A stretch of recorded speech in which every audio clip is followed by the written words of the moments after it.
স্বামীর ভালোবাসার সুখ সব নারীর কপালে সয় না। আসসালামু আলাইকুম, কেমন আছেন সবাই? Welcome to my channel Meghna's dream. নতুন আরেকটি ভিডিওতে সবাইকে স্বাগতম। আজকেও আপনাদেরকে রান্না করতে করতে সুন্দর একটা গল্প শোনাবো। মায়ের ইউএসএ যাবার ফ্লাইট রাত 1টায়, সেই হিসেবে বাসা থেকে কমপক্ষে 10টায় বেরোনো উচিত। এখন বাজে দুপুর 2টা, অথচ মা এখনও বাসায় ফেরেনি, লাগেজও গোছানো হয়নি। মায়ের ফোনও বন্ধ, তাই যোগাযোগ করতে পারছি না। সবাই আমাকে প্রশ্ন করছে, কিন্তু আমি কিছুই বলতে পারছি না। এমন নয় যে আমি জানি না মা কোথায় গেছে, কিন্তু যেটুকু জানি তা কোনো তথ্য নয়। আর কি করে বলবো?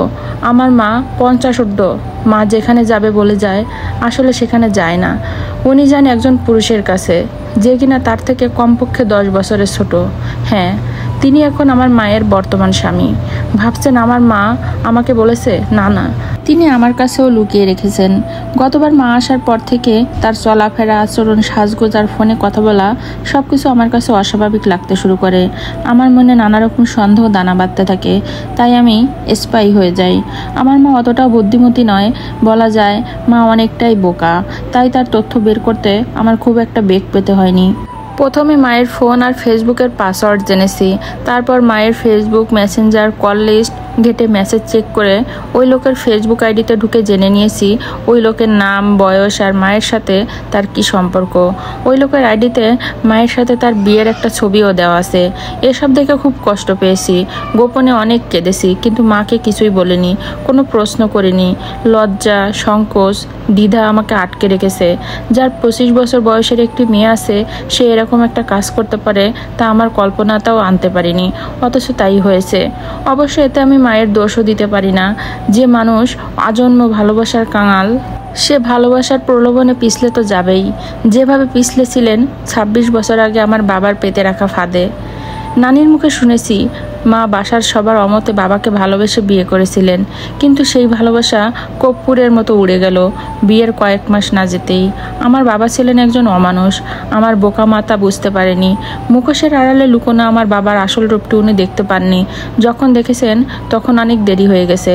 ততদিনে আমার অস্তিত্ব চলে এসেছে তার শরীরে। অতঃপর মা সব কিছু সয়ে গেলেন, ভাবলেন সন্তানের মুখ দেখলে সব ঠিক হয়ে যাবে। যখন থেকে বুঝতে শিখেছি, তখন থেকে দেখেছি বাবা নেশা করে বাড়ি ফিরে মাকে ঠিকমতো সংসার খরচ দেয় না, আর প্রায় প্রতিদিনই ঝগড়া করে।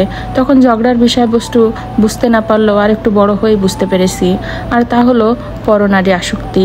তবে মাঝে মাঝে কিছুদিন বাবা ভালো হয়ে যেতেন, তখন আমরা খুব ভালো থাকতাম, দাদি বাড়ি বেড়াতে যেতাম। এভাবেই বাবার সাথে মায়েরও আমার জীবন কাটতে লাগলো।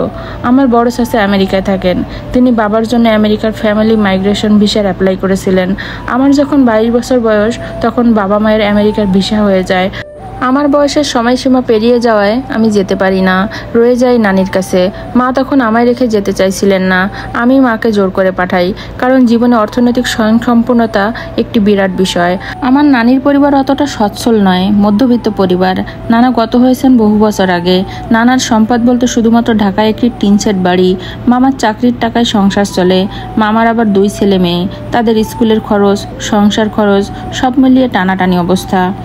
মা বিদেশে গিয়ে কাজ শুরু করলেন, টাকা পাঠাতে লাগলেন, সংসারে সচ্ছলতা আসলো। আমার রাশভরি মামিও এখন ডলার পেয়ে খুব খুশি। আমার সাথে আগের চেয়ে হাসি খুশি থাকেন। যেখানে আগে খুব একটা কথাই বলতেন না, এখন ভালোই গল্প করেন।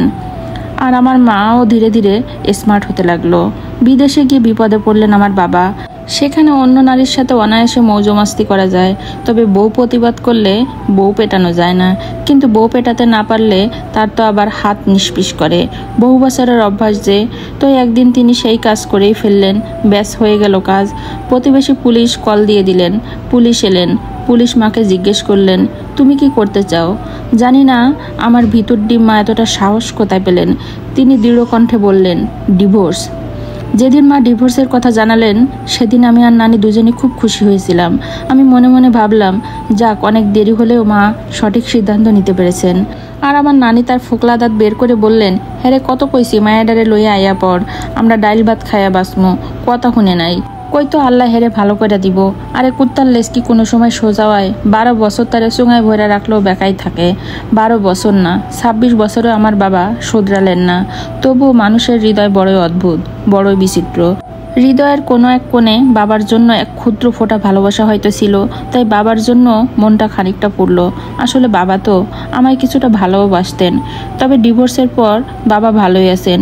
শুনেছি কোনো এক মহিলার সাথে লিভ টুগেদার করছেন। আর মা, আমরা ভাবতাম মাও ভালো আছে, ঠিক মতো টাকা পাঠাচ্ছে, নানির পরিবারে সচ্ছলতা এসেছে, আমি প্রাইভেট ইউনিভার্সিটিতে পড়ছি। বাহ, এটাই তো সুখ। কিন্তু মা কি আদৌ ভালো আছেন? যদি থাকতেন তাহলে নিশ্চয়ই বিকল্প চিন্তা করতেন না। আবারও তিনি ভালোবেসে বিয়ে করে ফেললেন অন্য আরেকজন পুরুষকে, কিন্তু সেখানেও তার কপালে দুর্ভোগ, সেখানেও তিনি টিকতে পারলেন না।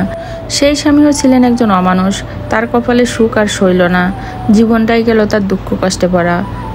আসলে দুঃখ দিয়ে যাদের জীবন গড়া তাদের জীবনে সুখ সয় না, তাদের জীবনটাই চলে যায় দুঃখ কষ্টে দিন কাটাতে কাটাতে। আমার গল্পটি আপনাদের কাছে কেমন লাগলো অবশ্যই জানিয়ে যাবেন, সাথে আমার রান্নাটি কেমন হয়েছে সেটা অবশ্যই বলবেন। আমার ভিডিও আপনাদের কাছে যদি ভালো লেগে থাকে আমার চ্যানেলটা অবশ্যই সাবস্ক্রাইব করে দিবেন, আর পাশে থাকা বেল আইকনটা অন করে রাখবেন, তাহলে পরবর্তী ভিডিও আপলোড করার সাথে সাথেই আপনাদের কাছে নোটিফিকেশন পৌঁছে যাবে। তো সবাই ভালো থাকবেন, সুস্থ থাকবেন, সবার জন্য রইল অনেক অনেক ভালোবাসা, অনেক অনেক দোয়া। আজকের মতো ভিডিওটা এখানেই শেষ করছি। আসসালামু আলাইকুম।